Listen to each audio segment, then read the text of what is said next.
How can a machine learning model use yesterday's stock price to predict tomorrow? The answer is lagged features. In this video, I'll show you how to create them from real financial data in Python just using a few lines of code. A lagged feature is where we take the result of a previous row, or if we place in a negative number into the shift, we will take it from the next row, but lag is typically the previous rows. Now, we first import some data from Finance. This will be the last 400 days of Apple's stock prices. Now let's create a new column in the dataset. This will be the close price from the previous day.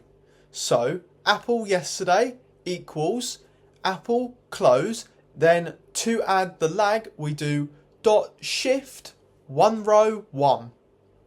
So now when we run this, we can see that we have the previous row's close. We can see this by just observing the diagonals being the same. So we could do a few other examples of this. Last month to the day, we can shift 30, or even year to date, shift 365 or 252, depending on what days it's in your rows. This is obviously if we ignore non-30 day months and leap years.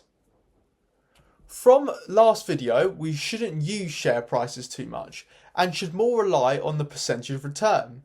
So we do this like before with PCT change, and we then lag this too by just doing Apple return yesterday equals Apple return shift 1. To not interfere with data analysis, the first data values lag column will have missing values, so it is sensible to sometimes just drop these rows, unless there is a specific reason not to. So doing Apple equals apple.drop.na to remove any missing values.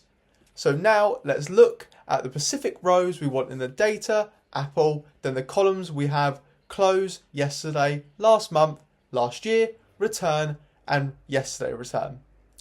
Then get the last 30 rows with dot tail, and we can see the columns now in the last 30 rows.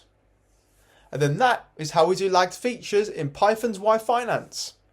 If you found this video helpful, please like the video and subscribe to support the channel, and I hope to see you in another video.